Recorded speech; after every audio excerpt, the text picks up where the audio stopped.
Esto no lo grabé, no me di cuenta. Bien. ¿Cuántos estamos?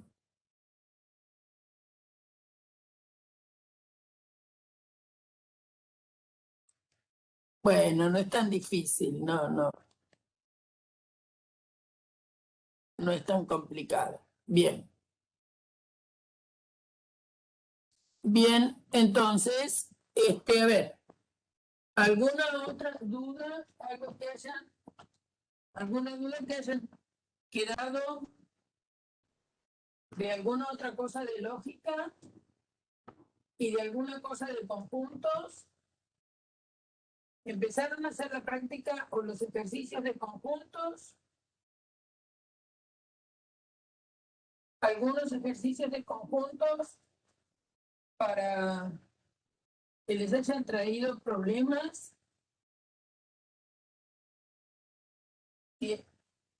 Tienen que ir haciendo ejercicios de la práctica de conjunto, para así podemos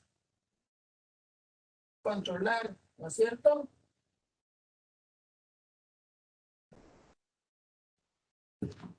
Pueden abrir el micrófono y consultar.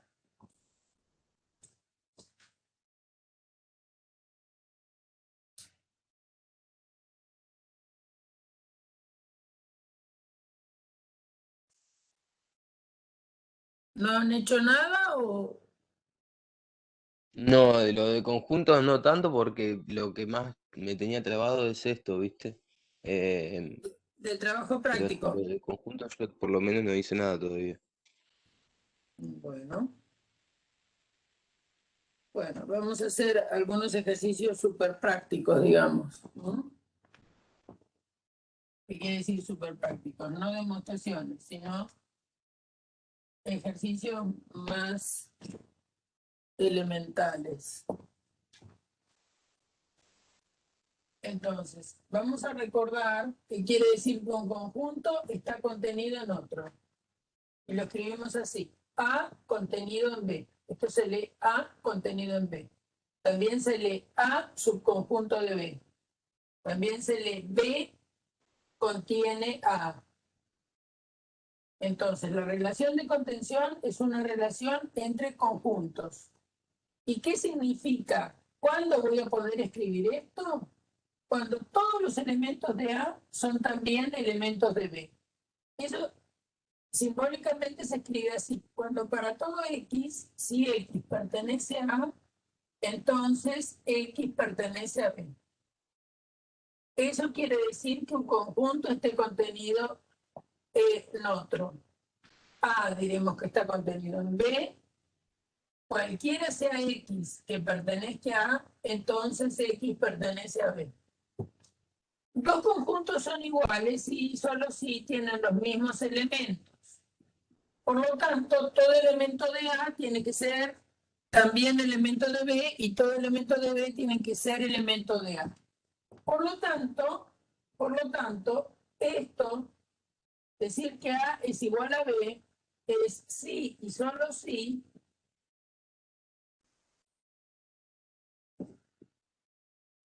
A está contenido en B y B está contenido en A. ¿Por qué? Porque si nosotros decimos que A es igual a B cuando tienen los mismos elementos, lo que queremos es que todo elemento de A sea elemento de B y todo elemento de B sea elemento de A. Por lo cual, decir eso simbólicamente es lo mismo que decir A contenido en B, esto que dice, todos los de A están en B. Y esto que dice, todos los de B están en A. Bueno, eso justamente es decir que A y B tienen los mismos elementos. Propiedades de la contención que hemos demostrado. Hay un conjunto vacío y el vacío es un conjunto que no tiene elementos.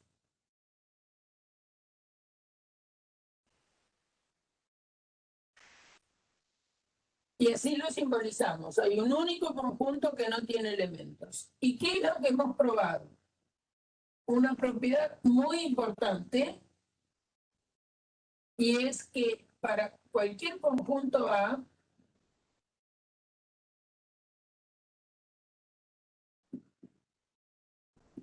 El vacío es un subconjunto de A. Es decir, el vacío está contenido en cualquier conjunto que a uno se le pudiera ocurrir.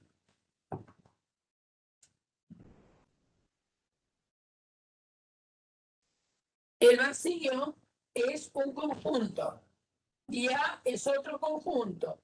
Entonces, la relación que se da entre los dos es vacío-contenido. Eso sale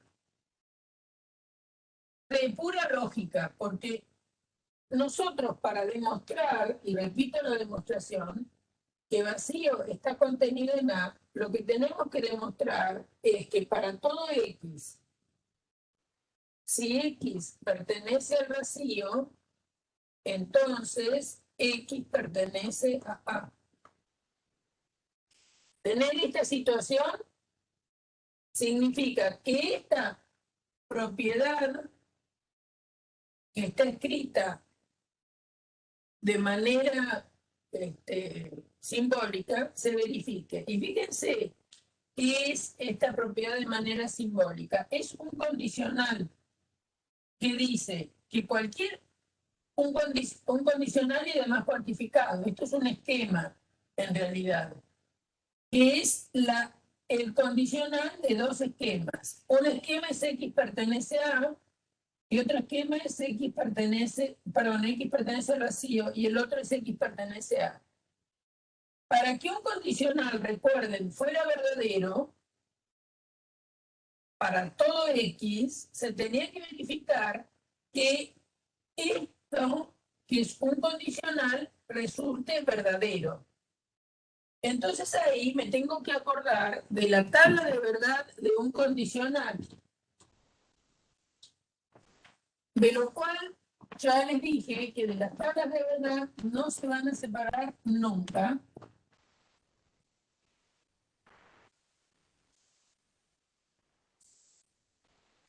Y entonces la tabla de verdad condicional era verdadera en esta línea, falsa únicamente en esta línea, verdadera y verdadera. ¿Está bien? Si el antecedente es falso, el condicional es verdadero, independientemente de lo que pase en el consecuente. Acuérdense, esto se llama antecedente, esto se llama consecuente. Si el antecedente es falso, es decir, lo que está de la flechita hacia la izquierda es falso, independientemente del valor de verdad de lo que está a la derecha de la flechita, todo el condicional es verdadero. Ahora, ¿qué pasa con este condicional? Lo que estamos diciendo es X pertenece al vacío. Pero si nosotros acabamos de decir que el vacío es un conjunto que no tiene elementos, decir que X pertenece al vacío es decir, hay un elemento que llamo X que está adentro del vacío como elemento. Entonces, esto no es verdad. Entonces, como esto es falso, luego, si le pongo del otro lado X pertenece a, del otro lado de qué, de la flechita, y fabrico ese condicional, como este condicional tiene antecedente falso, todo el condicional es verdadero. Luego, entonces, si esto es verdadero para cualquier X que se me ocurra, va a ser para todo X, X pertenece a vacío, entonces X pertenece a verdadero. Luego, puedo decir que vacío está contenido en el conjunto A. ¿Importó quién era? No, para nada. Yo de A no dije nada. Dije que era nada más que un conjunto. Entonces, es importante saber que cualquier conjunto A tiene adentro como subconjunto el conjunto vacío. Eso permite, esta observación permite demostrar que hay un único conjunto vacío. Hay un único conjunto vacío. Después, otra propiedad de la contención. Vamos a jugar un poco con propiedades de la contención. que A está contenido en A. ¿Por qué? Y bueno, ¿será cierto que para todo X, si X pertenece a A, entonces X pertenece a A? ¿Qué les parece del valor de verdad del esquema este, que es un condicional? X pertenece a, entonces X pertenece a. ¿Qué les parece? ¿Cómo es eso? Es una tautología, ¿no? Es decir, es siempre verdadero. Porque ustedes tienen que analizar, dada P, ¿qué pasa con P entonces P? Entonces, si P es verdadera, o P puede ser falsa. Si P es verdadera, P, entonces P está en la primera línea en realidad, cuando ambas son verdaderas, por lo tanto la verdadera.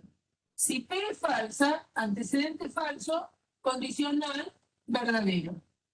Entonces P siempre se verifica. Muy bien el que dijo que era una tautología. Bien, entonces, efectivamente, todo conjunto es un conjunto de sí mismo. Luego, en general, si A no fuera vacío, siempre A tiene dos subconjuntos, el propio A y además el vacío. Si A es vacío, obviamente que tiene un único subconjunto que es el vacío. ¿Mm?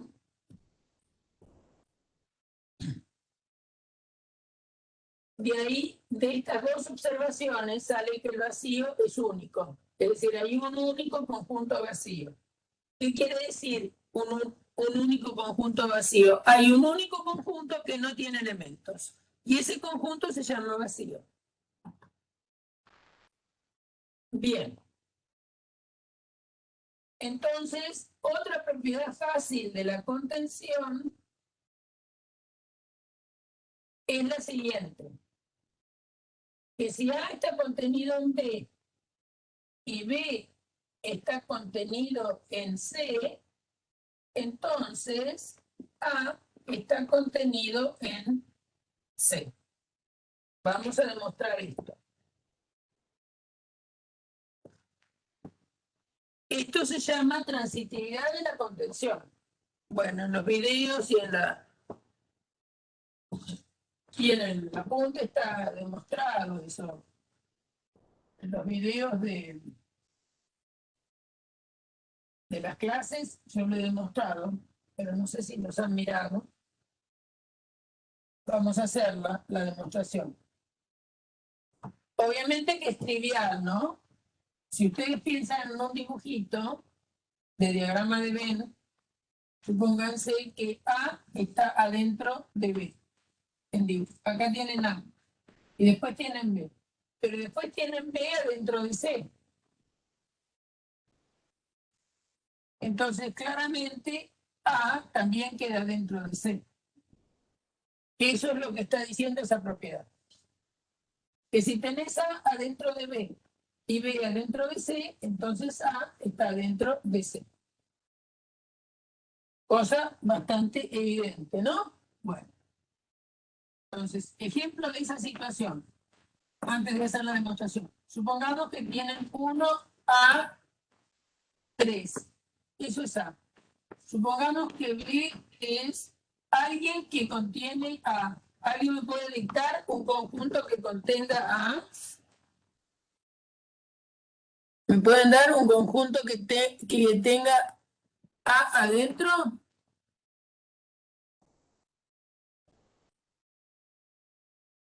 ¿Alguien me dicta un conjunto que tenga A adentro? Leo en el libro.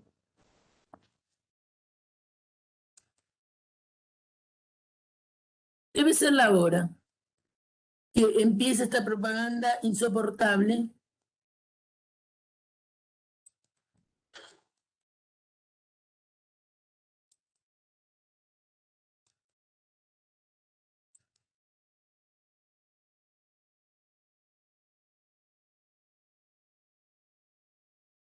No sé, no deben tener nada que hacer y empiezan a largar propagandas. Bueno, 1 a 3 y C, ¿qué quiere decir? Es 1 a 3, un conjunto que tenga adentro A. ¿Qué me dicen? 1 a, ahora entendí. 1 a 3 y C. Ese conjunto efectivamente contiene A, porque todos los elementos de A están adentro de este conjunto. Y un conjunto C que contenga a B.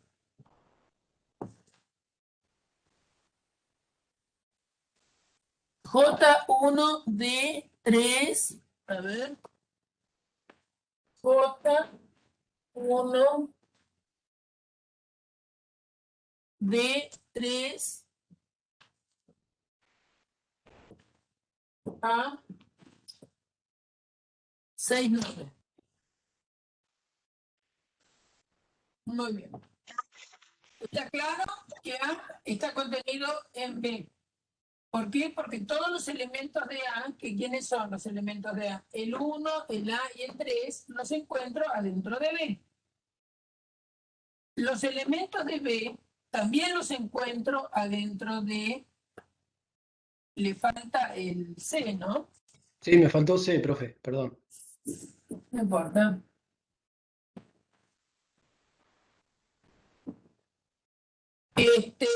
Los elementos de B los encuentro en B. A ver, el 1 está aquí, el A está por acá, el 3 está acá, el C está acá. ¿Está bien? Entonces, acá tenemos una situación que es A contenido en B, también tenemos a B contenido en C, y tenemos A contenido en C y sí, porque el 1 está aquí, el A está por acá, el 3 está acá. Entonces, tenemos también que A está contenido en C.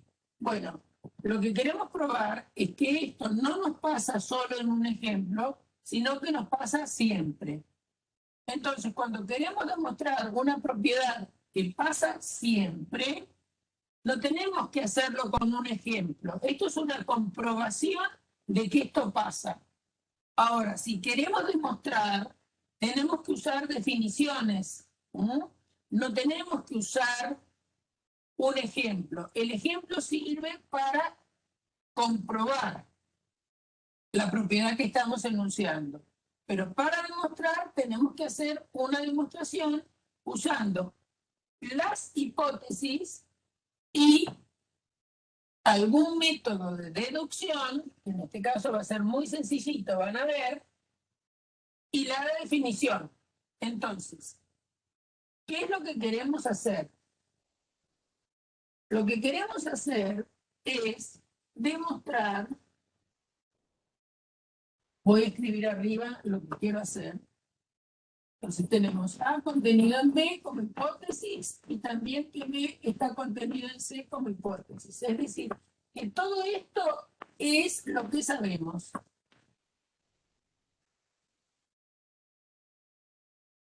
Y lo que queremos demostrar es que A está contenido en C. Esto es lo que queremos demostrar. Entonces, en realidad, lo que se quiere demostrar es una contención. Lo que se quiere demostrar es una contención. Y en algún momento determinado usaremos las hipótesis que tenemos. Entonces, si nosotros queremos demostrar que A está contenido en C, lo que queremos demostrar, lo vamos a escribir acá.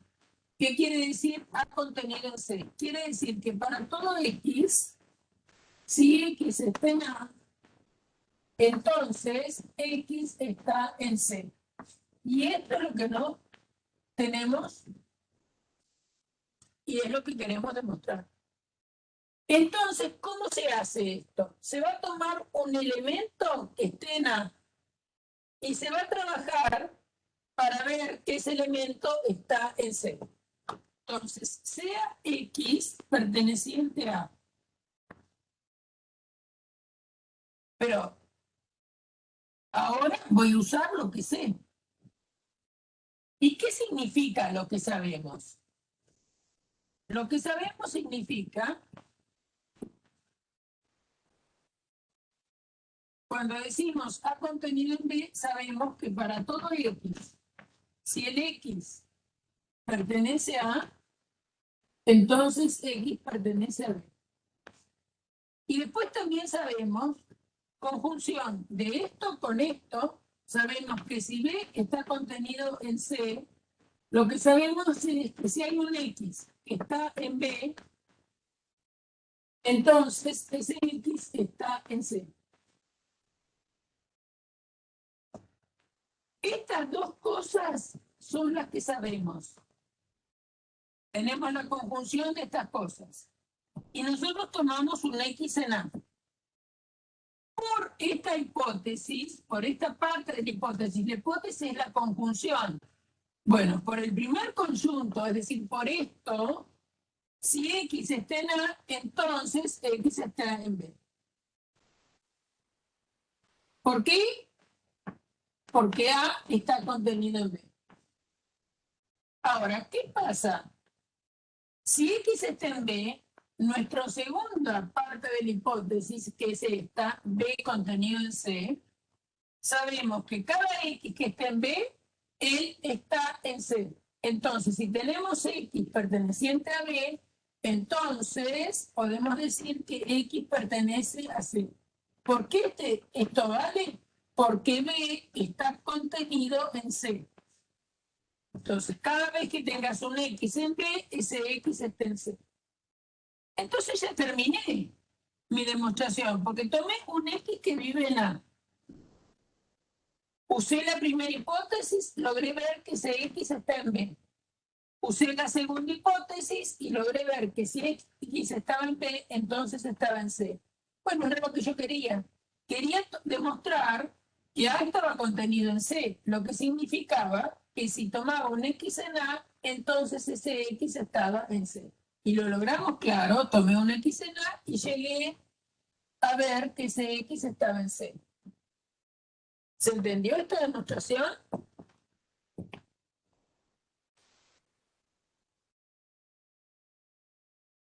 ¿Se entendió?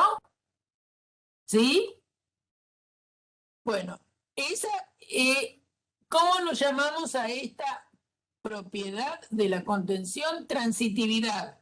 Porque fíjense que tienen A contenido en B, después tienen B contenido en C, entonces tienen A contenido en C. Es parecida,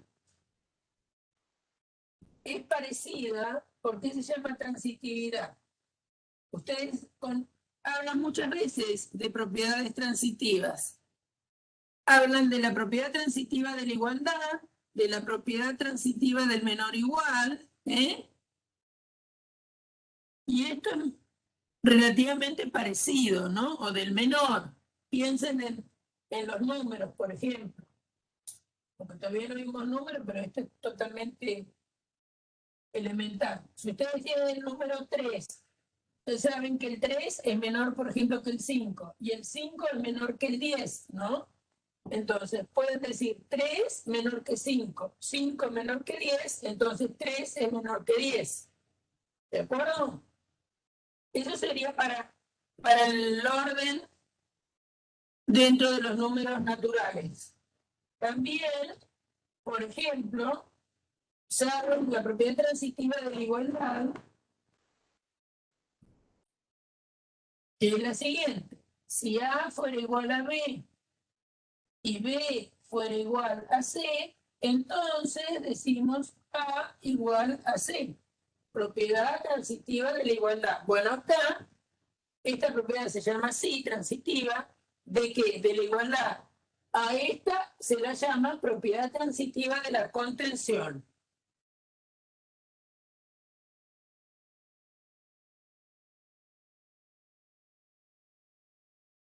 Bueno, eso es hicimos una demostración que creo que es bastante sencilla, ¿no?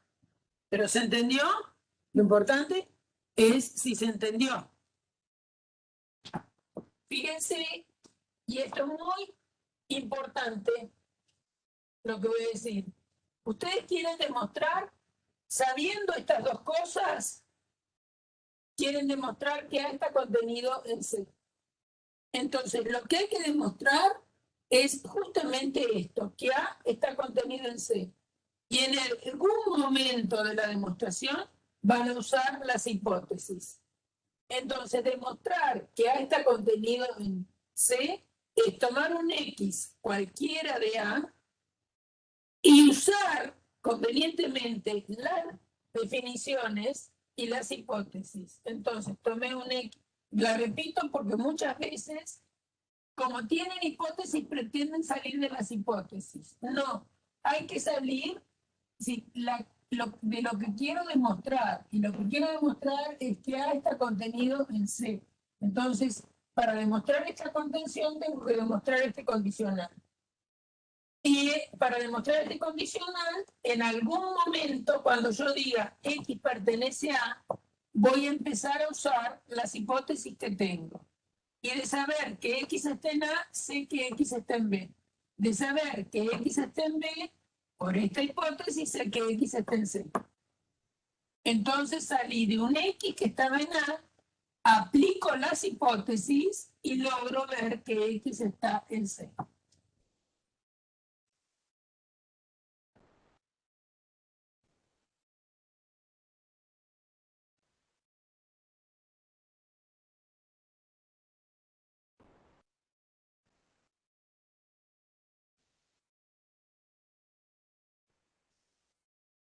Bueno, después otra cosa que hicimos, yo estoy haciendo como un repaso, ¿no? Porque me dijeron que no trabajaron casi en conjuntos, entonces no quiero seguir avanzando demasiado. Definir operaciones en conjuntos. Definimos operaciones en conjuntos. Definimos la operación de unión, la operación de intersección.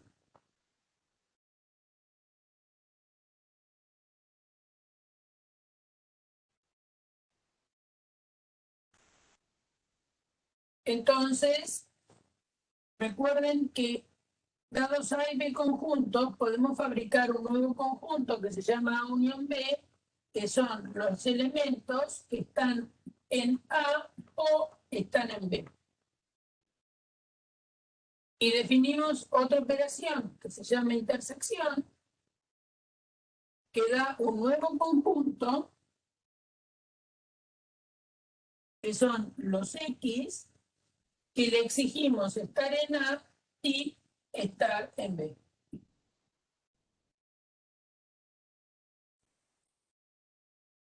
Entonces, como la disyunción es conmutativa, tenemos que esto es igual a B unión A y que la intersección de A con B, como la conjunción es conmutativa, esto es B intersección A. Y después también definimos A menos B. A menos B es un nuevo conjunto que son los X que pertenecen a A y no pertenecen a B. Ahora, es fácil ver que A menos B es distinto de B menos A en general. Bien, vamos a hacer algunos ejemplos de unión e intersección de conjuntos. Entonces, supongamos A que tenemos el conjunto 1, A, B y C. Supongamos que B es el conjunto A, B, D y E.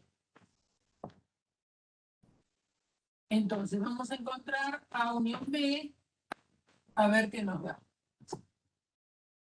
A unión B son los que están en A o están en B. Va a ser en general un conjunto más amplio que los dos.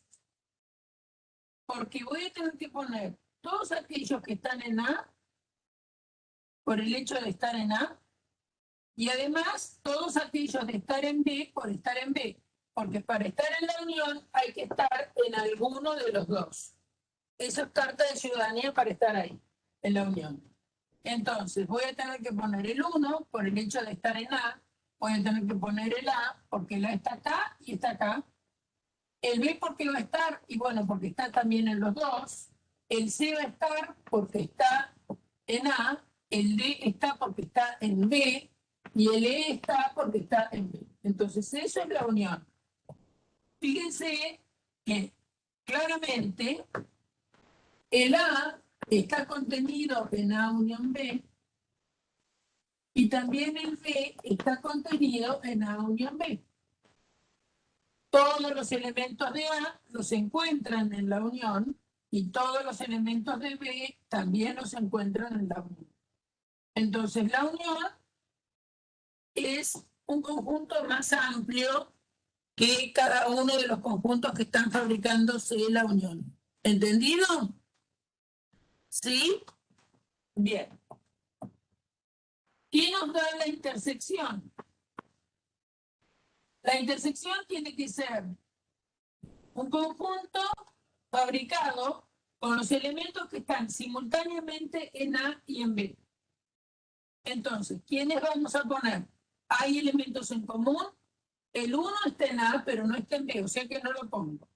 El B está en A y también lo encuentro en la lista de B, por lo tanto A está.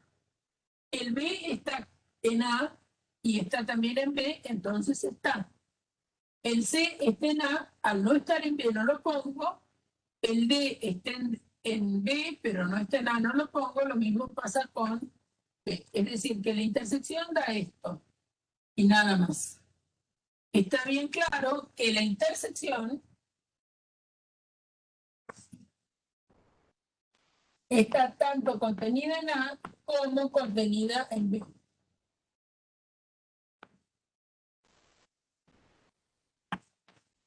Para este ejemplo pasa. Ahora, estas propiedades que estoy acá marcando pasan siempre. No solo para estos ejemplos, sino que va a pasar siempre, ¿no? Son propiedades triviales, digamos, elementales, que tienen la unión y la intersección. La unión siempre contiene a cada uno de los elementos, de los conjuntos sobre los cuales estoy fabricando la unión. Y la intersección es un conjunto que está contenido en los dos que están fabricando la intersección. Entonces, propiedades de la unión y la intersección, o propiedades elementales que tenemos, es que el vacío está contenido en A. Otra propiedad elemental que tenemos es que A está contenido en A, ya lo había dicho. Y ahora, con respecto a estas operaciones, las voy a escribir acá arriba, aunque las operaciones las tengo definidas abajo, que A está contenido en la unión, y otra propiedad, que A intersección B es más chico, es decir, está contenido en A y por supuesto está contenido en B. Pongo una sola por razón del espacio, pero también es cierto que B está contenido en la unión y que la intersección está contenida tanto en A como en B. No solo en este ejemplo, sino que siempre. Entonces vamos a repasar cómo es la demostración de estas propiedades. Ya lo hicimos el otro día, pero vamos a reforzar eso por las dudas. ¿Parece bien que las haga de nuevo o no quieren? ¿Qué les parece? Pregunto si quieren que las haga de nuevo. ¿Sí? ¿Las hago de nuevo? Bueno.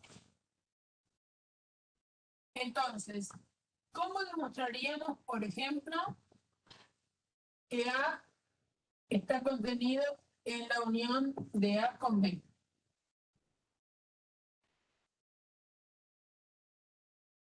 decir, vamos a demostrar que A está contenido en la unión de A con B. Entonces, ¿qué es lo que tengo que hacer? Tengo que tomar un elemento que vive en A. Y tengo que demostrar que ese elemento está en la unión B. Entonces, A unión B, recuerden lo que es. Son los X que están en A o X están en B. Y nosotros vamos a partir de X pertenece a. Entonces, yo tengo que poder decir que X está en A o X está en B. ¿En qué me voy a basar? En una regla de demostración, que es la siguiente, que si tenés P, entonces podés decir P o Q, cualquiera sea Q. ¿Por qué esto es cierto? Es decir, es una buena manera de razonar, que si tenemos P, podemos decir P o Q. Si pensamos en valores de verdad, si P llega a ser verdadero, entonces, por la tabla de verdad de la disyunción, P o Q es verdadero. ¿Está bien? Ahora, ¿cómo se define una buena manera de razonar? Una buena manera de razonar es la siguiente. Si tenemos varias premisas o hipótesis, que las podemos llamar P sub 1, P sub 2, varias, que puede ser una sola, P sub H, digamos, y después una conclusión. Esto es una buena manera de razonar si fabricando un condicional particular, lo fabricamos nosotros, ese condicional, que es P1, conjunción P sub 2, conjunción P sub 3, conjunción así P sub H. Es decir, hacemos la conjunción de las hipótesis, condicional la conclusión. Si este condicional nos da siempre verdadero. Si eso pasa, esto es una buena manera de razonar. Es decir, es algo lógicamente correcto. Eso quiere decir una buena manera de razonar. Quiere decir algo lógicamente correcto. Entonces, cuando este condicional nos da siempre verdadero, entonces estamos razonando o pensando bien desde el punto de vista lógico. Entonces, si vamos a demostrar que esto es una buena manera de razonar, entonces lo que tenemos que fabricar es el siguiente condicional. Acá tengo una sola premisa, es decir, tengo una sola hipótesis, P. Condicional la conclusión es P o Q. Y tengo que probar que esto siempre es verdadero. Si eso pasa, entonces esta es una buena manera de razonar. Bueno, entonces vamos a achicar para que me entre el pizarrón. Necesitamos P, necesitamos Q.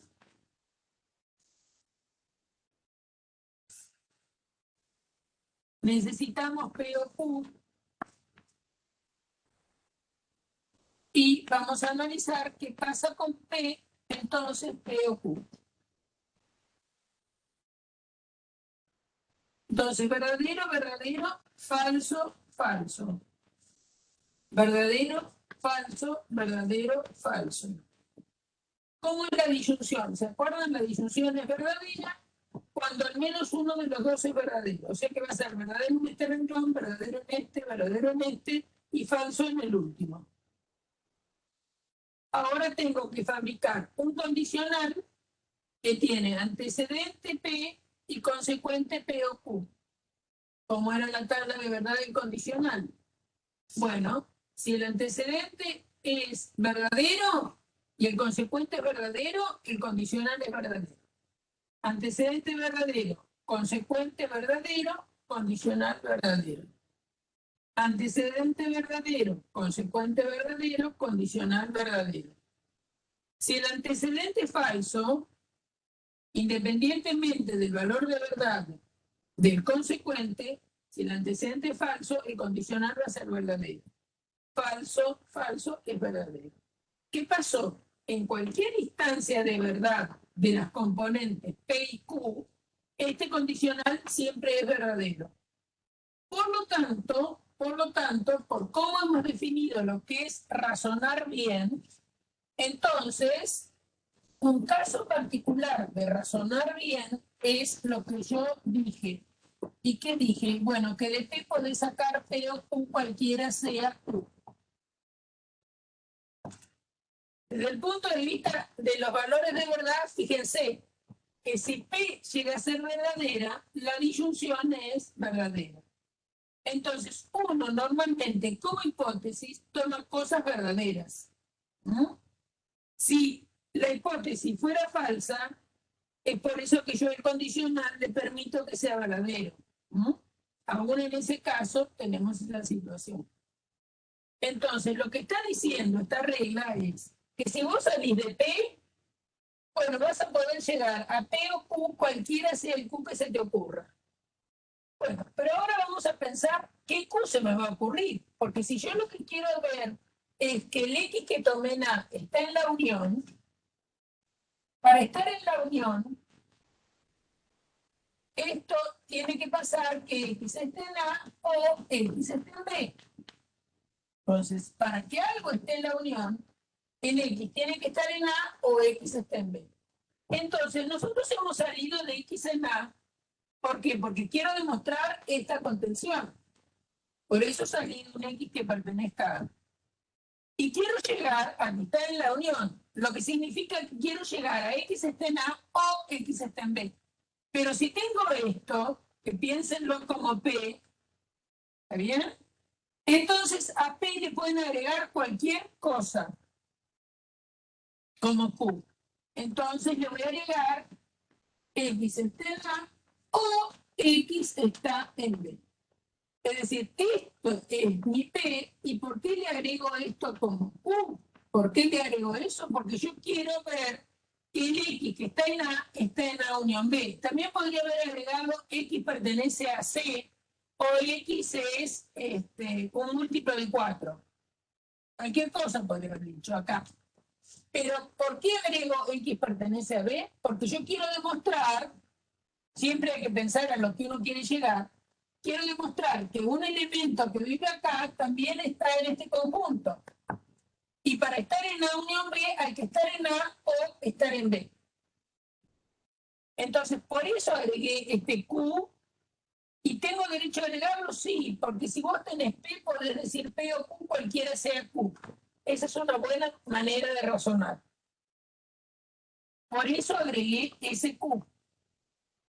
¿Para qué? Bueno, porque si tengo X está en A o X está en B, entonces, por definición de unión, acá la tienen, entonces X pertenece a A unión B, que era lo que quería demostrar. ¿En qué me basé? Bueno, en que esta es una buena manera de razonar. Vamos a ponerle 1 para justificar acá. Entonces sería por 1, si X está en A, puedo decir X está en A o X está en B. Y acá, ¿por qué? Definición de unión.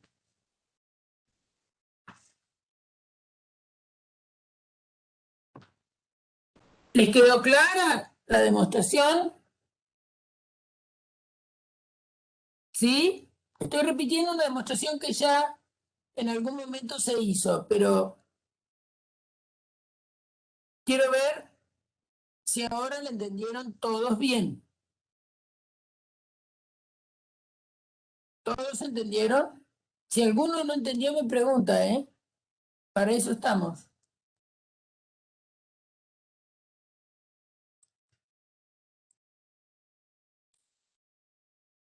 ¿Sí? ¿Todos entienden lo que estoy haciendo? Bueno. Voy a hacer, entonces, vamos a demostrar, por ejemplo, que A intersección B, por ejemplo, está contenido en B. Vamos a demostrar eso.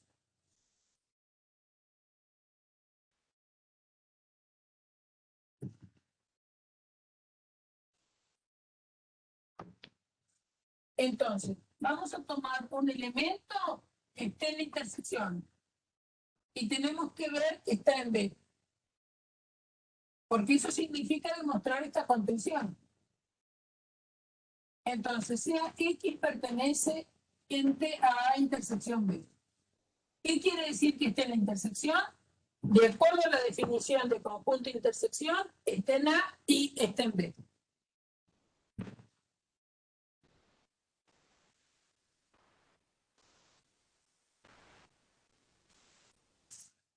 Si X está en la intersección, por definición de intersección, tenemos esta situación. Ahora, fíjense que ustedes se quieren quedar, para demostrar que este conjunto está contenido en B, ustedes se quieren quedar con X pertenece a B, ¿no? Hay que quedarse con eso. Entonces, hay una regla que dice que si tenés P y Q, podés quedarte con cualquiera de los dos. ¿Qué quiere decir? Te podés quedar con P, y también es cierto que si tenés P y Q, te podés quedar con Q. En realidad, ¿por qué va a ser así? Porque la conjunción es conmutativa. Entonces, bueno, lo que está primero o lo que está segundo es igual. Entonces, vamos a demostrar una de las dos reglas. Miren que es bastante distinto. Bueno, vamos a demostrar que esto es cierto. Después voy a hacer algún comentario. Entonces, ¿qué es lo que queremos hacer? Demostrar que esta es una buena manera de razonar. Entonces, lo que tenemos que hacer es, acá tenemos voy a escribirla acá, tenemos P y Q, y queremos demostrar que esa es una buena manera de razonar. A esto lo vamos a llamar 2. Vamos a ver que esta manera de razonar es correcta. Entonces, acá tiene una sola premisa, es decir, hay una sola hipótesis y hay una conclusión que es P en este caso. Entonces tenemos P, tenemos Q, tenemos P y Q, y el condicional que fabrico es P y Q, entonces P. Porque acuérdense que es el condicional como se fabrica, las premisas, entonces la conclusión. Acá hay una sola premisa que es P y Q. Bien, verdadero, verdadero, falso, falso. Verdadero, falso, verdadero, falso. ¿Cómo es la conjunción? La conjunción es verdadera cuando las dos son verdaderas. En cualquier otro caso es falso. O sea que va a ser verdadero, falso, falso, falso. Ahora hay que recordar la tabla de verdad del condicional. El condicional únicamente es falso, antecedente verdadero, consecuente falso. Si el antecedente es verdadero, porque el antecedente es P y Q, y el consecuente es P es verdadero también en este renglón, por lo tanto acá va a ser verdadero. Si el antecedente es falso, acuérdense que el condicional es falso, sin mirar en realidad del otro lado. Entonces esto va a ser verdadero, verdadero, verdadero. Es decir, que en cualquiera de las instancias de verdad de P y Q, este condicional siempre me dio verdadero. Entonces, de acuerdo a la definición de un razonamiento correcto, esto es una buena manera de razonar. Es decir, si tenés una conjunción, te podés quedar con cualquiera de los dos que estén en conjunción. Eso es lo que dice esta regla de demostración. Se llama simplificación, porque tengo una conjunción y me quedo con P.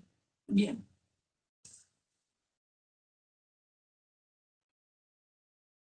Bueno, acá ¿con quién me voy a quedar?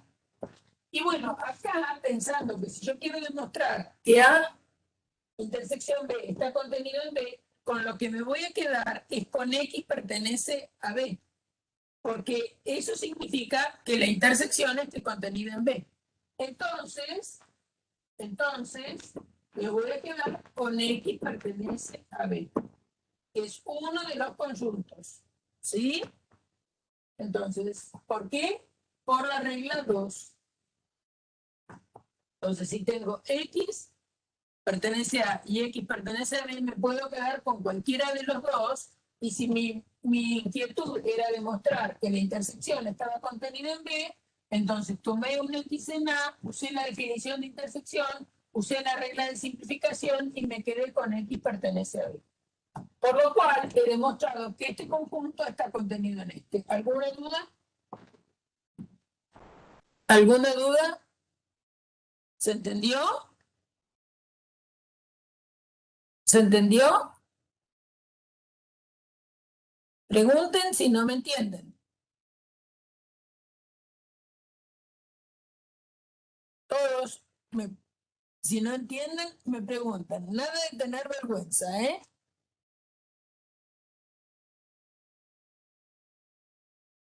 Sí, hay que saber reglas de demostración y equivalencia, sí. Por eso estoy repasando para que les vayan entrando, ¿eh?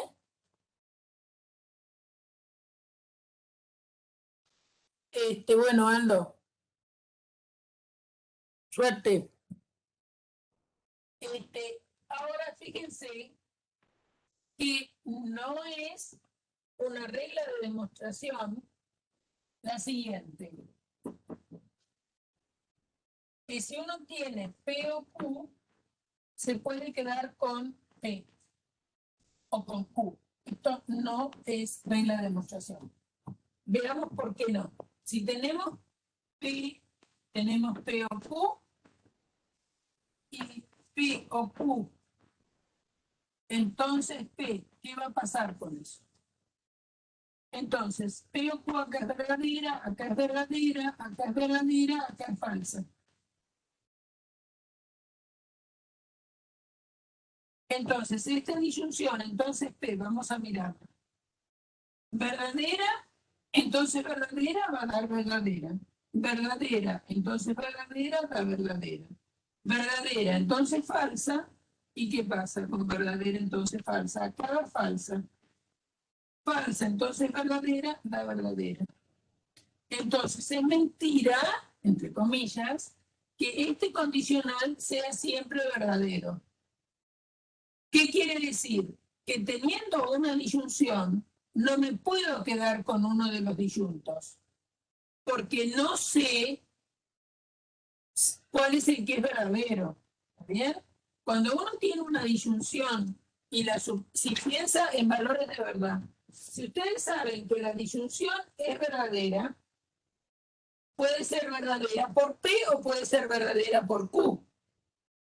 ¿Está bien? Por los dos o por alguno de los dos. Entonces, saber una disyunción no los autoriza a quedarse con alguno. Es decir, no se puede, a partir de una disyunción, quedarse con uno de los disyuntos. En cambio, sí, a partir de una conjunción, me puedo quedar con uno de los conjuntos. ¿Está bien?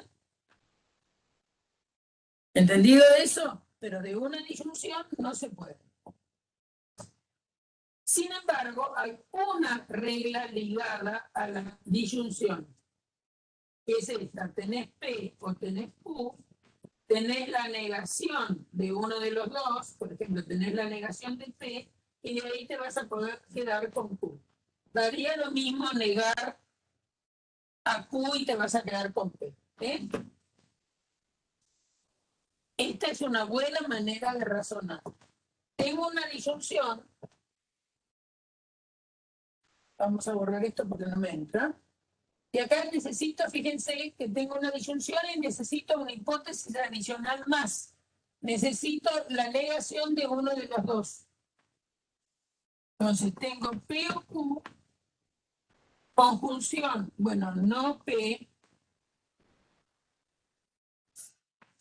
Y después tengo que analizar el condicional que tiene esto como antecedente,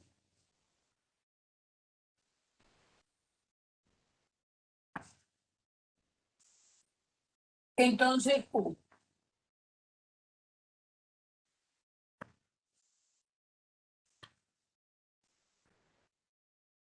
Porque eso es lo que dice una buena manera de razonar. ¿Está bien? Bueno, yo esto lo voy a hacer medio mano alzada, a ver si me siguen. Acuérdense que en OP tiene los valores de verdad contrarios a los de P. Entonces, ¿cómo es la conjunción en el primer renglón? Si P es verdadera, su negación es falsa. Entonces, esta conjunción que tiene esto verdadero y esto falso va a ser falsa. Si tiene esto verdadero y esto falsa, esta conjunción va a ser falsa. Entonces, en este renglón, ¿qué me va a pasar? Tengo la disyunción verdadera, conjunción, la negación de P, que si P es falso, su negación es verdadera. Entonces va a ser verdadero y verdadero va a ser verdadera. Si tenemos la disyunción falsa, entonces esta conjunción, aunque no P sea verdadero, como acá tengo falso, esto va a ser falso. Y ahora estamos haciendo un condicional que tiene esto es lo que está acá como antecedente y como consecuente Q. Entonces hay que mirar esta columna y esta columna para llenar este condicional. Entonces, antecedente falso. Independientemente cuál sea el valor de verdad del consecuente, este condicional va a dar verdadero. En esta línea pasa lo mismo. Acá tengo que tener cuidado, porque como el antecedente es verdadero, tengo que mirar cómo es el valor de verdad del consecuente. ¿Y quién es el consecuente? Q. Entonces, en esta tercera línea es verdadero y verdadero en Q. Por lo tanto, esto me da verdadero. En la cuarta línea, el antecedente es falso, ¿no? Por lo tanto, el condicional es verdadero. Entonces, en cualquier instancia de verdad de las componentes, tener P o Q, conjunción no P, entonces Q, eso siempre es verdadero. Por lo tanto, esto es una buena manera de razonar. Es decir, que para que de una disyunción yo pueda extraer algo, necesito conocer la negación de uno de los disyuntos. Entonces, si de una disyunción conozco la negación de uno de los disyuntos, puedo sacar el otro. Desde el punto de vista de verdad, lo podríamos pensar así. Si vos sabés que una disyunción es verdadera y uno de los disyuntos es falso, entonces es porque el otro es verdadero. Eso sería intuitivamente lo que está diciendo esta regla de demostrar. Esto se llama silogismo disyuntivo. No importa el nombre que tenga. Entonces, esa es una buena manera de razonar. No la usamos acá, pero se la mostré porque en contra de, o para ver, que es más, hay que tener, cuando uno tiene una disyunción tiene que exigir algo más. En cambio, de la conjunción, teniendo una conjunción, inmediatamente puedo sacar cualquiera de los conjuntos. La simplificación es más sencilla. Teniendo uno solo, una conjunción puedo sacar uno. De uno puedo sacar la conjunción con la disyunción con cualquier otro. Ahora, de uno solo no puedo sacar una conjunción. Esto no. Lo que pasa es que si tengo P y también tengo Q, como verdaderos, puedo demostrar P y Q. Trivial por cómo hemos definido regla de demostración. Es decir, si vos tenés por separado y sabés que P pasa y sabés que Q pasa, podés afirmar la conjunción de los dos. Pero tenés que tener estas dos hipótesis. Las dos las tenés que tener como hipótesis para sacar la conjunción. Esto no. ¿Está bien? Esto sí. Esto también. Y esa de una disyunción no podés sacar un disyunto, sino que necesitas saber más. ¿No? Entonces, estas reglas de demostración que estoy borrando y que estuvimos usando, yo las destaco porque es la manera en que hace que nuestro razonamiento sea correcto. Y es por eso que ustedes estudian un poco de lógica, porque lo tienen que aplicar, no solo en matemáticas, sino que también en las materias de computación, ¿no? Es decir, ustedes tienen que razonar bien para poder hacer un programa. Bien.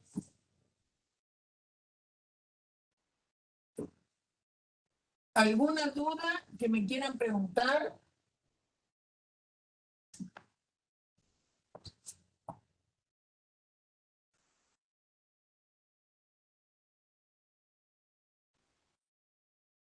¿Alguna duda?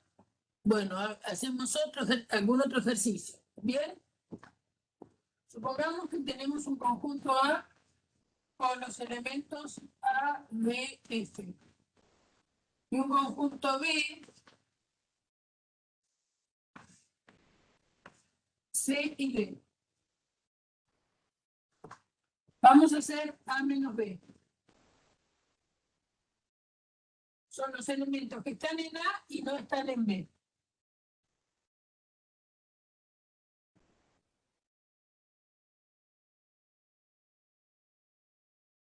¿Me pueden decir qué da?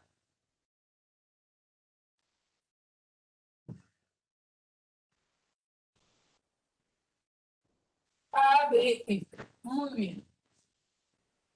¿Por qué es eso? Y bueno, porque no hay ninguno que esté en A y también esté en B. ¿Y qué les va a dar en este caso B menos A?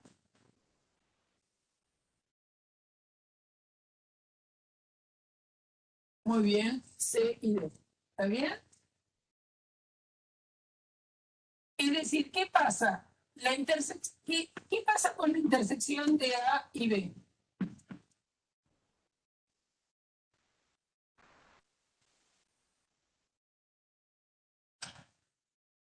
¿Qué quiere decir con se suman? Sebastián, ¿qué quisiste decir con se suman?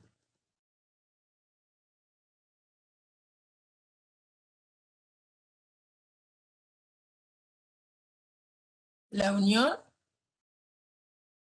La unión serían todos los que están en los dos, pero ¿qué es la diferencia? La diferencia son los que están en A y no están en B. Entonces no son los que están en ambos, ¿eh? Ojo con eso. La diferencia... A ver, espera un poco. Vamos por partes. Yo pregunté que daba la intersección. Pero me preocupa, Sebastián, ¿qué quisiste? Paren un poco, no me sigan escribiendo cositas. ¿Qué quisiste escribir, Sebastián, con se suman? ¿Quiénes quiere sumar?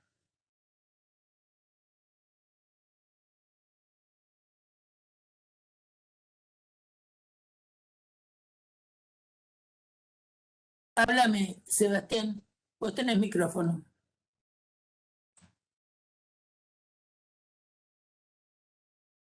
No, mirá lo que es la diferencia. La diferencia son los que están en A y no están en B.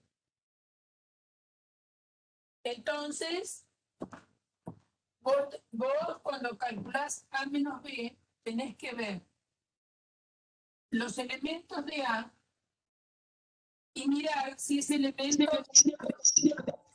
Entonces, A está en A, como no está en B, lo tengo que poner.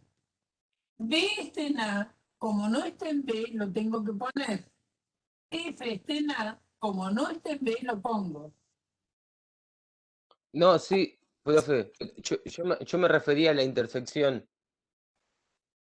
que no hay ninguno que estén en A ni en B. Entonces, ¿por qué decís que se suman? Bueno, yo me acuerdo del gráfico, me expresé mal por ahí. Ah, la intersección no hay ninguno que esté en los dos, ¿no? Claro, eso es lo que quise decir. Entonces, bueno, si no hay ninguno, es el conjunto vacío, Claro, ¿sí? sí, sí. Pero no está sumando. Al contrario.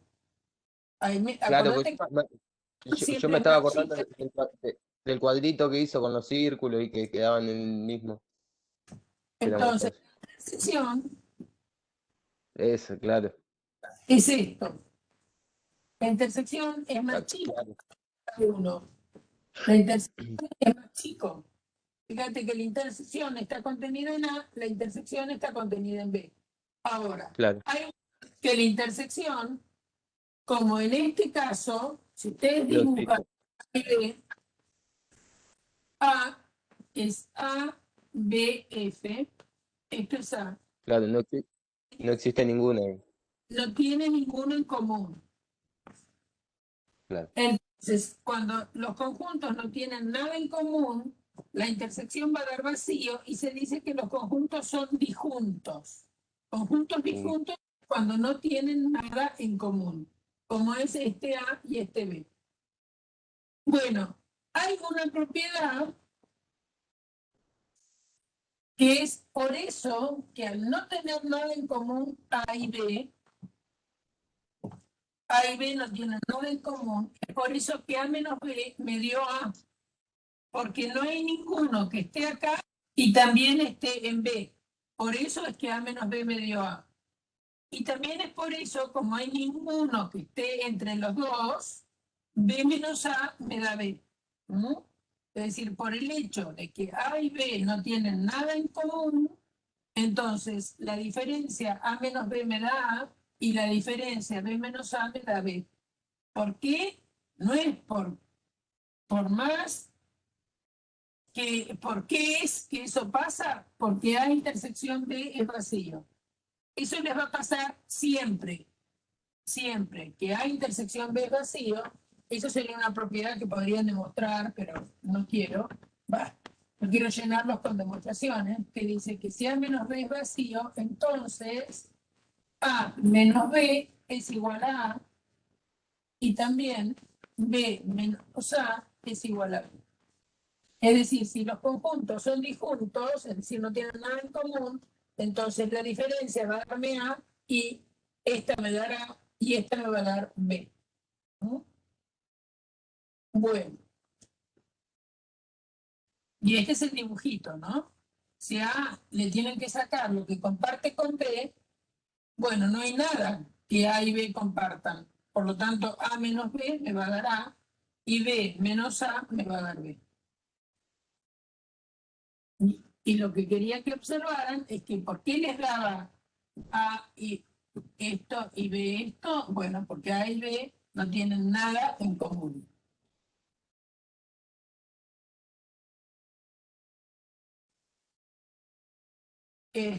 A ver, ¿qué otra cosa podrían hacer?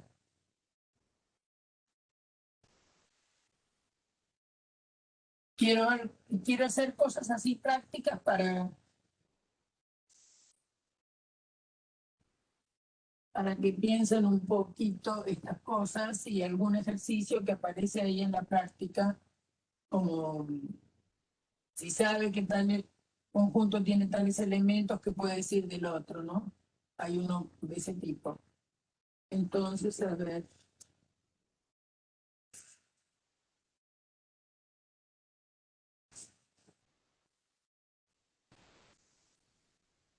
pregunto, si A menos B es vacío, si A menos B es vacío, entonces A es igual a B, pregunto eso.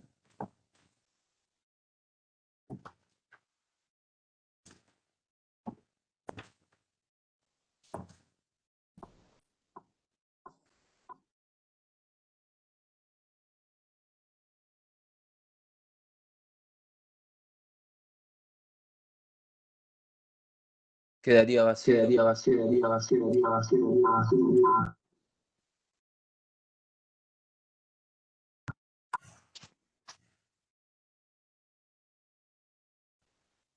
Si A menos B es vacío, entonces A es igual a B. Esa es la pregunta.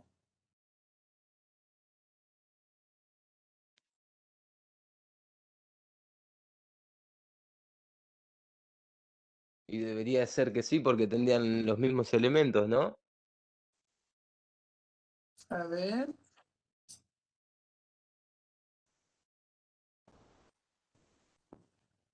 ¿Qué es A menos B? A ver. A menos B es el conjunto de los X que están en A y no están en B. Eso es A menos B. Y les dicen que eso es vacío.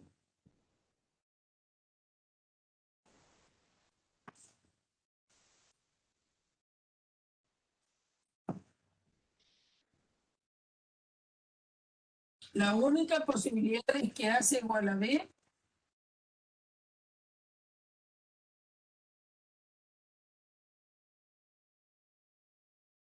¿Son capaces de fabricarse un A menos B que dé vacío?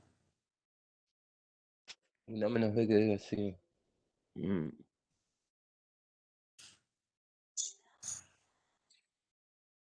Propónganse un conjunto. Ponele 1, 2, 3.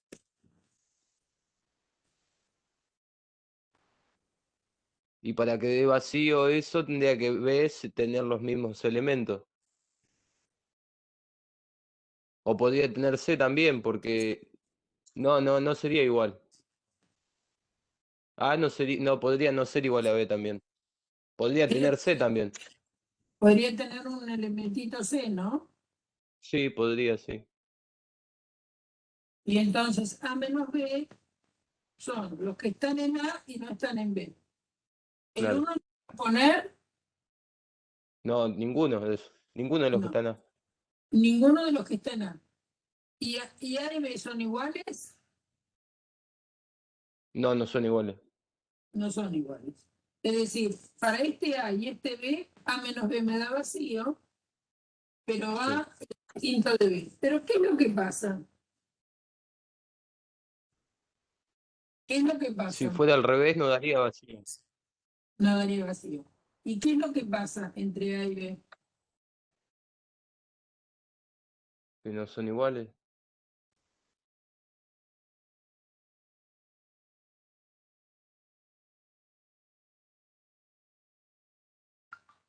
¿Hay alguna relación entre este conjunto y este? Los elementos que tiene solamente, no sé. Bueno, ¿y qué son los A elementos está que... contenido. Ahí Facundo puso que A está contenido en B. Exacto, A está contenido en B. Es decir, que lo que puedo decir que si A menos B es vacío, entonces lo que puedo decir es que A está contenido en B. Eso puedo decir. ¿Está bien? Si A menos B es Perfecto. vacío, entonces A está contenido en B. ¿Está bien? Sí, sí. Genial. Pero no puedo decir que son iguales.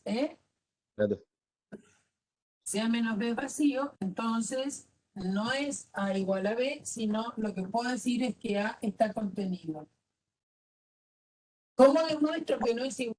¿Cómo demuestro que no es igual? Dando este ejemplo. Ahora, lo que pasa en realidad siempre es que si A menos B es vacío, lo que tiene que pasar es que A esté contenido en B. ¿No? Eso se puede demostrar, pero no lo vamos a demostrar. Genial.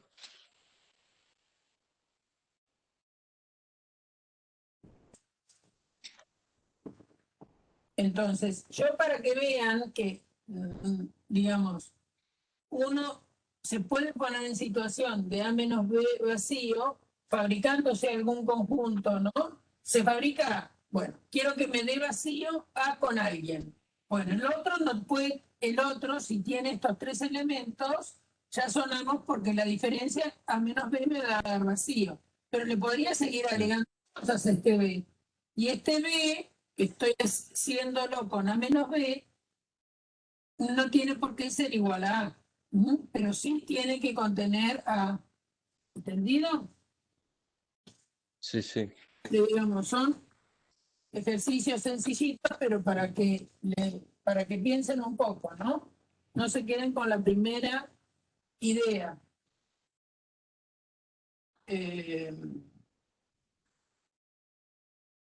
Bueno, lo que pasa, o sea, ¿qué pasa si hacen A unión B menos A? ¿Qué es lo que le va a dar eso? ¿Qué les parece? La unión.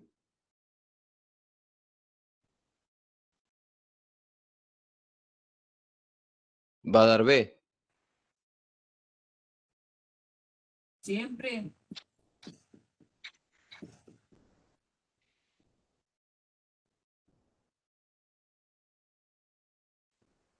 A ver, Sí, y sí, porque estás restándole A cuando hiciste la unión. A está contenido en B. Le restás A y quedaría B. ¿cómo? Quedaría. Claro, es como que se simplifica la A con la negativo, ¿no? No, A no. ver,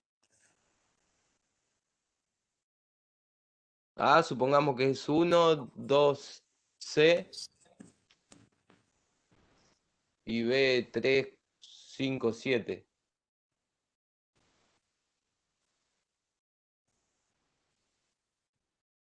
Ahora esa unión, bueno, quedaría 1, 2, 3, 5, 7, C, ponele, a la unión, y le restás A y quedaría B. sí, bueno, muy bien. ¿Y qué pasa si acá, por ejemplo, le pongo C? De toda forma quedaría B, porque la unión no. Ah, no. No, que se restaría la C, sí. ¿Está bien? Sí, Entonces, la unión no es una suma y la resta no es una resta en cuanto a conjuntos. ¿Se dan cuenta? sí, sí. A unión B, yo para que desmistifiquen eso que la unión sea una suma y la resta es una resta, ¿eh? Entonces, la unión te va a dar 1, 2, C, 3, 5, 7. Eso da la unión. Y Sí, A unión B menos a este conjunto le tengo que sacar los que están en A. Es decir, le tengo que sacar claro. 1, 2 y C. Por lo tanto, me va a Quedaría dar 3, 3, 5, 5, 7. ¿Está bien? 7. Y eso no. ¿eh? Bueno, yo para que vean, porque muchos chicos piensan como que la unión es como sumar Claro. y diferencia es restar. Ojo con esa idea, ¿eh? Entonces, operaciones de conjuntos son operaciones de conjuntos que en alguna medida tienen la idea de que la unión es un poco más grande que los dos que se están haciendo la unión. ¿Está bien? Pero no es exactamente una suma, porque fíjense que si ustedes sumaran, ¿qué sumarían? Y bueno, uno diría, bueno, agarro y sumo la cantidad de elementos que tienen los conjuntos. Este conjunto tiene 3, este conjunto tiene 1, 2, 3, 4, y si sumara, me tendría que dar 7, por ejemplo, en cantidad de elementos. Y no me da 7, porque el seno lo repito. Entonces la unión, Claro. 6 elementos. Y a eso le voy a restar los que tiene A, y entonces me da 3 y no 4, ¿no? O sea que no me puede dar. Entonces, cuidado con eso de cómo trabajan unión, intersección y diferencia, porque muchos están pensando muchas veces que la unión es sumar y la diferencia es restar. No, ¿entendido? No con esas ideas, ¿eh? Sí, sí. Por eso puse lo de la suma ahí arriba, que también, bueno, me había. ¿Está bien? ¿Está bien? Entonces, Son ejercicios sencillísimos, pero yo para que piensen un poquito y no se equivoquen en pensar lo que es la unión de conjuntos y la diferencia de conjuntos.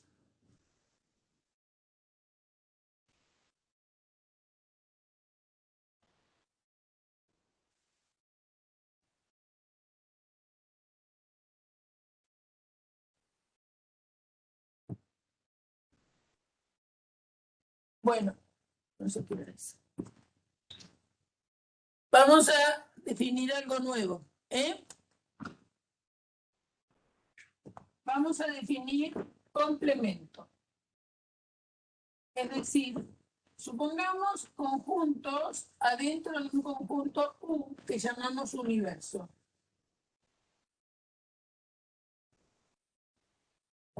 Y B también está contenido en ese universo. El nombre del universo da la idea de un conjunto grandote que contiene muchas cosas. ¿Está bien? Este conjunto universo no es un conjunto de todos los conjuntos. Les digo, no existe un conjunto que sea de todos los conjuntos.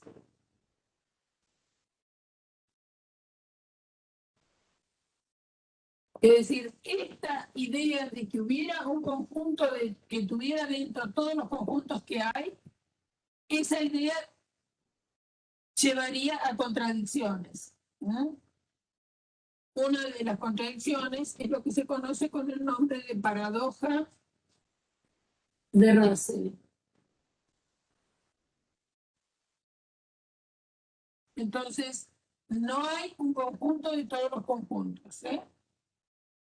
Pero sí, para determinadas circunstancias, yo puedo pensar en un conjunto que contiene a todos los que yo estoy trabajando. Ese conjunto se llama universo.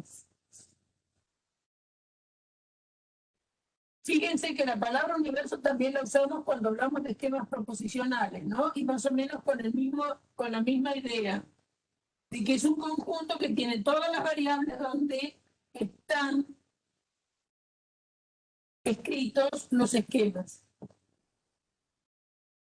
Y los conjuntos están definidos por esquemas, ¿eh? O sea que es la misma idea, en última instancia. Entonces, supongamos que tenemos un universo U, que lo voy a dibujar como si fuera un rectángulo, y tengo un conjunto A adentro. Entonces me puede interesar pensar qué es lo que está afuera de A y adentro del universo. Por ejemplo, si tenemos el conjunto U, que fuera el A1, el A, el B, el C y el D, y mi conjunto A fuera el conjunto AC. Entonces me pregunto qué es lo que está en U, pero no está en A. A eso se lo llama complemento de A respecto de U. Complemento de A respecto de U. Por definición, son los X que están en U y los X, esos no están en A. Es lo que está en el universo, pero afuera de A. Por lo tanto, sería esta parte el complemento.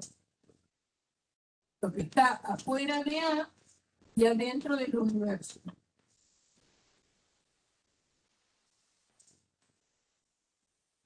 Lo que está afuera de A y adentro del universo es lo que se llama complemento de A. Se dan cuenta que si ustedes hacen la intersección del complemento con A, les da vacío. Bueno, para este U vamos a encontrar el complemento. Complemento de A respecto de U. Se escribe así, complemento de A respecto de U. Entonces es lo que está en el universo, pero no en A. Por lo tanto, me va a quedar 1, B y D.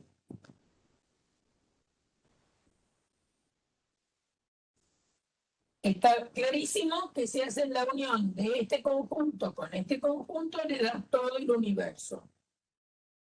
Si tengo, no sé, un conjunto D, también adentro de este universo, que podría ser el 1 y el A, si tomamos el complemento de B respecto de U, entonces son los que están en el universo, pero no están en B, le va a dar BCD.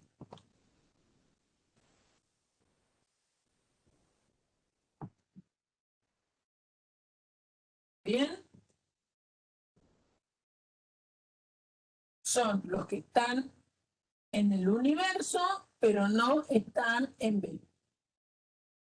Si hacen la unión de este conjunto con este conjunto, les va a dar todo U. Es decir, esa es una propiedad que tiene un conjunto y su complemento. El complemento de A unido con A me da todo el universo. Y si hacen la intersección de un conjunto con su complemento, va a dar vacío.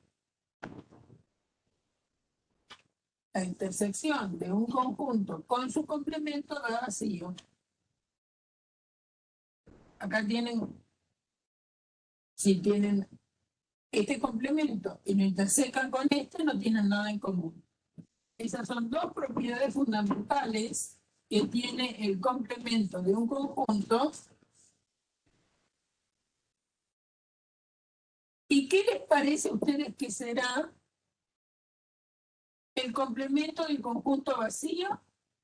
Porque el vacío está dentro de cualquier conjunto, entonces está dentro del universo. ¿Qué les parece que será el complemento del vacío?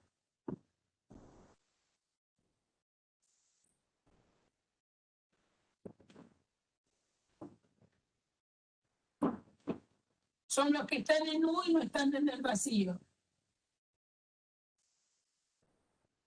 Son los que están en U y no están en el vacío. ¿Qué les da?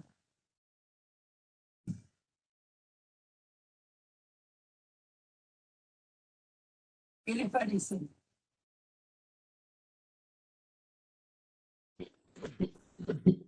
Dice Facundo. Exactamente, da U, porque están en U y no están en el vacío. Como no hay nada en el vacío, eso se verifica. Por lo tanto, el complemento del vacío es U. ¿Y el complemento de U? ¿Qué les da?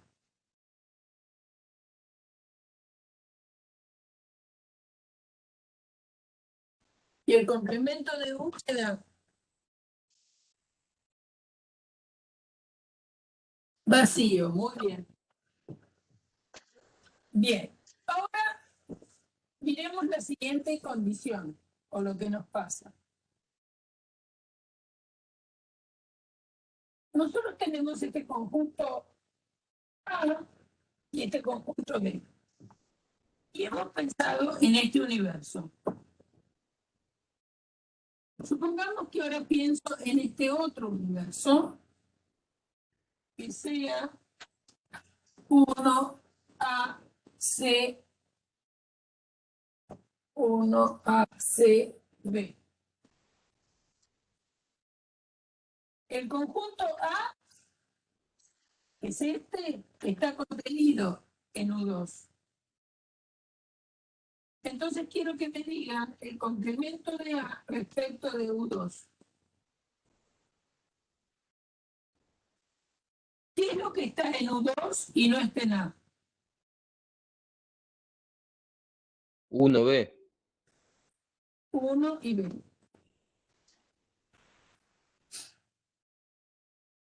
Entonces, miren lo que pasa.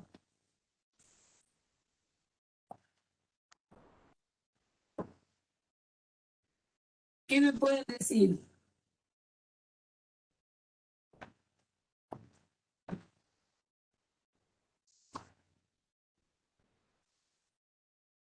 ¿Qué pueden decir? que el complemento depende de U.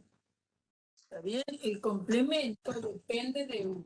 Si yo cambio de universo, porque acá tengo un universo que es este conjunto, acá tengo un universo que es distinto, y entonces el complemento de A respecto de U2 a este conjunto y el complemento de A respecto de este U da esto.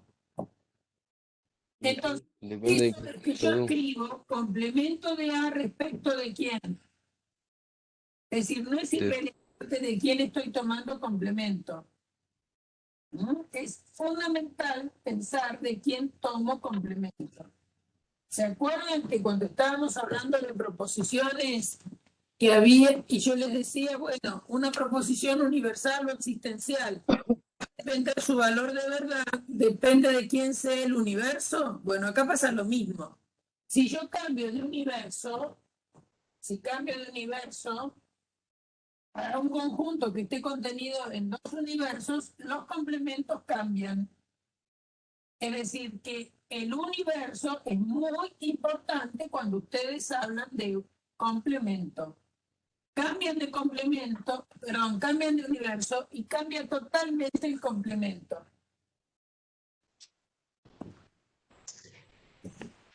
¿Entendido eso? Entonces, es por eso que se anota complemento de A respecto de U. A veces van a encontrar que les dicen, bueno, vamos a considerar tal universo y el complemento se toma respecto de este universo. Pero hay que decir respecto de quién estoy tomando el complemento, porque si no, el complemento, cambiando de universo, cambia.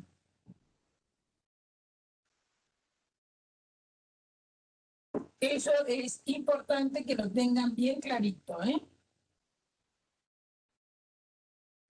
Lo mismo que si ustedes toman el complemento de este B en este conjunto, que lo pueden hacer, porque B está contenido acá, fíjense, el complemento de B respecto de U2, ¿qué les da?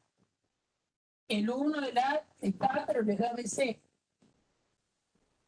¿Bien? Y comparado con el otro complemento que tenían antes, son distintos. ¿Por qué? Bueno, porque es distinto el U que el U2. Bueno, entonces, propiedades del complemento, podemos anotar y las vamos a trabajar la clase que viene. Para hoy no. Propiedades fundamentales y rápidas, digamos. Si A está contenido en un U que se llama universo, si A está contenida en un U que es el que se llama universo, el complemento de A respecto de U, volvamos a definir, son los X que están en U, tales que no pertenecen a A. O sea que en realidad sería lo mismo que pensar en un menos A. Pero con la condición de que A está contenido en U. La diferencia de conjuntos la puedo definir siempre. Pero para hablar de complemento, el conjunto tiene que estar contenido en U. Si no, no tiene sentido hablar de U menos de complemento. Bien. Después, ¿qué es lo que pasa? El complemento de un conjunto unido con A me da el universo. Y el complemento de un conjunto de intersección A me da vacío. Otra propiedad. Y es que el complemento del vacío respecto de U me va a dar U. Y el complemento de U respecto de U me da vacío. Esas son propiedades que valen siempre. Son facilísimas de demostrar, ¿eh? Estas propiedades son fáciles de demostrar. Bien. La clase que viene vamos a ver propiedades que tiene el complemento con la operación de unión e intersección. ¿Cómo se ligan esas cosas? Vamos a ver que el complemento de la unión es la intersección de los complementos y el complemento de la intersección es la unión de los complementos. Pero ya hoy vimos bastante, no hice mucha cosa nueva a propósito, ¿eh? No hice mucha cosa nueva a propósito. ¿Por qué? Porque veo que están un poquito atrasados y prefiero que se pongan al día, tienen que entregar el trabajo mañana y después traten de ponerse al día escuchando los videos y mirando las cosas que están en el apunte sobre conjuntos. Muchos me dijeron que por el trabajo se habían dedicado nada más que a lógica, por eso no quise avanzar mucho. ¿De acuerdo? Pero fíjense que hoy repasamos lógica, ¿no? Porque para hacer demostraciones no hay más remedio que usar la lógica. ¿Me entendieron? ¿Alguna duda les quedó?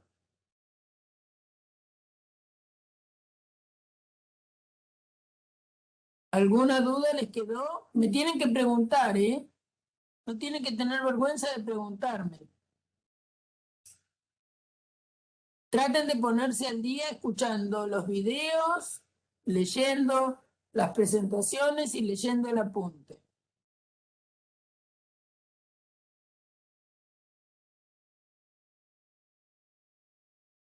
Bueno, eso espero que todo les haya quedado claro. Mañana entreguen el trabajo con todo lo que hayan podido hacer, ¿eh? Si no pudieron hacer todo, bueno, no importa. Entreguen haciendo lo que hayan podido realizar. Estoy deteniendo porque si no...